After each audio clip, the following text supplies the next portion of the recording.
Hey guys, Jackson here to talk to you about leadership. Now, we all want to be leaders one day, but what exactly does this entail? Joanne Sia would argue that leaders need to make sure that they're doing more than everyone else, and in doing so, they have to make sure they're doing things the right way and doing it with the right intentions. On the contrast, Al Gini would argue that leaders need to be able to follow just as well as lead during their everyday activities. With this in mind, let's take a look at what a couple other people define as good and bad leadership qualities. Hi, I'm Nathan Kuzbari. I am a senior here at the University of Redlands, and I am a business administration major, and I expect to graduate in a few weeks. Awesome. That's very exciting, Nathan. So, in terms of leadership, Yeah. what are some good qualities that you look for in a leader? Well, some of the good qualities I look for in a leader are someone that can inspire, someone that can lead, and basically, if you have trust within an organization, then everybody will be on the same page. Everyone will know what to do. And as far as leadership styles, a really good leadership style is the personal leadership style. Basically, personalizing, how you get to know people. Knowing them on a personal level helps an organization function, and it makes everything fun and it makes everything exciting. And it's something that organizations should really look to do towards the future. That's great. A lot of good points there. Flip side, what are some bad qualities of a leader? Well, some bad qualities in a leader. First off, someone that's incompetent. So if you can't really connect with people on a personal level, you can't get the best out of them, then that's gonna, be a bad leadership style. Someone who's also kind of rigid. They also someone that's callous, and basically what that means is that someone that's really uncaring or unkind. They don't really care about people that they are leading, and they may not be the best type of leader. And another one would probably be someone that's evil.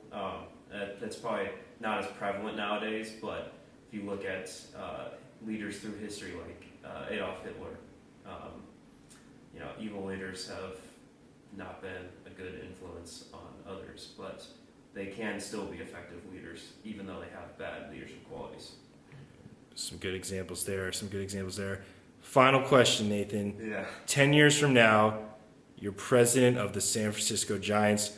What's your first action going to be as the leader of that organization? Well, I am actually thinking of building a Buster Posey statue outside AT&T Park, right near Willie Mays Plaza. And the reason why I would want to do that is because Buster Posey is my favorite player. The way he's led the San Francisco Giants has been unbelievable. 3 World Series championships in 5 years, and I love my Giants. And if I were to, be a GM one day for them, that would be one of the greatest life fulfilling dreams. And I would do that. That awesome, Nathan. Thank you so much for your time. Yeah, no problem. Okay, whenever you're ready, just introduce yourself. Okay, my name is Walter Hutchins. I am the University Endowed Chair of Global Business at the University of Redlands. All right, thank you for meeting with me, Professor Hutchins. Now, in your opinion, what are some good qualities of a leader?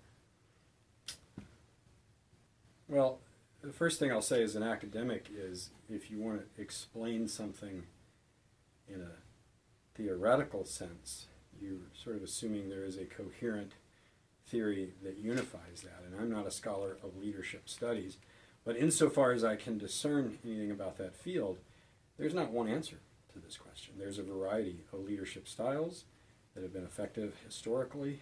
People's individual personalities affect what works, the personality of both the leader and the followers, the circumstances of the time, the institutional context that people are embedded in. All those things affect what leadership will work. But I'll tell you some things I like based on my own experience in life.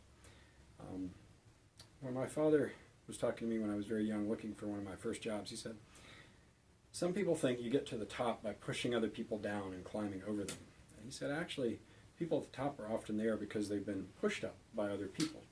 And I think that's a good way to think about a leader, that A leader is someone who serves others, earns their trust, has a vision so that they can communicate to others a direction to go, make people believe that that's a good direction, and trust that that person is acting not just for their own best interest, for the best interest of others in the group, and that tends to make people willing to follow.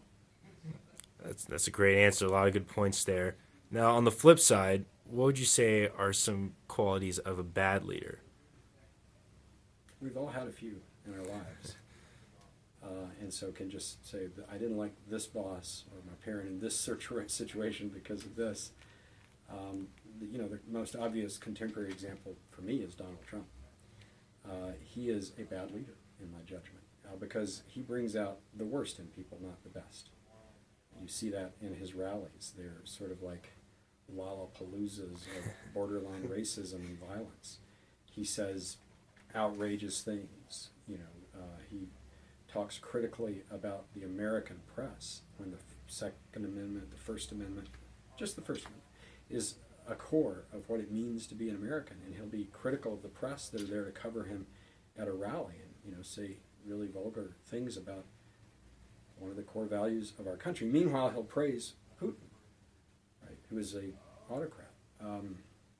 So I think he's an example of a bad leader. That doesn't mean that he's not been effective to some degree, that he hasn't attracted some followers, but I think somebody who is bombastic, vulgar, incites people not to bring out the best but the worst in them is a bad leader. That's one example. I don't like people who are not trustworthy, who don't tell the truth. I don't like people who play with facts, who want to manipulate the truth in order to persuade me of something. I always love the quote, "You're entitled to your own opinion, but not your own facts." So I think a leader is somebody who appreciates reality, who communicates well, and who does, if you do the opposite of that stuff, you're probably a bad leader. A lot of good points and good examples, too. Now, final question. If you were a leader, what would your first actions be? Well, we're all leaders to a degree. In our friend groups, in our families, on our athletic teams, for me, in the department that I work in, we all have opportunities for leaderships, even if we don't have those titles. The first act, that sort of, there's an assumption there that maybe you need to be decisive at the beginning. In the first 100 days of a presidential campaign, or all these politicians saying, on day one, we'll repeal Obamacare.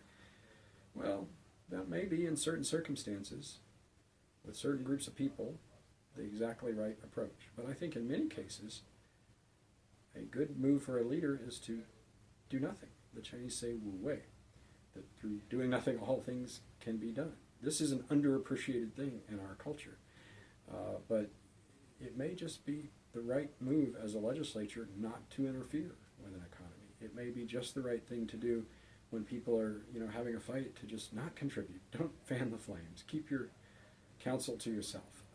Not always, of course. So it's very contextual. But maybe my first move as a leader would be to smile at everybody, go on a listening tour, try to get to know them, see what their concerns are, try to apprehend the facts of a situation. And only when I felt that I had a little bit of a grasp on the context I was in to take any decisive action. Now, if you come up on an accident on the roadway and people are bleeding, this is not necessarily the sort of slow approach is not always appropriate. But sometimes just trying to be friends with everybody until you understand the situation is often the best move. All right. Thank you so much, Professor, for your time. I really appreciate it. So, as Professor Hutchins mentioned, there really isn't a clear definition of what a good or bad leader is. What Christina and I plan to do on Monday is provide you guys with some good and bad characteristics of a leader, as well as some people and corporations that embody these specific characteristics. And don't worry, you guys will get a chance to participate as well. Now, the goal is to make sure that you guys can go out in the world and believe that you have what it takes to become a good leader. I'd like to thank those that participated in the video. I'd like to thank you for watching, and I'll see you guys on Monday. Have a good weekend, everybody.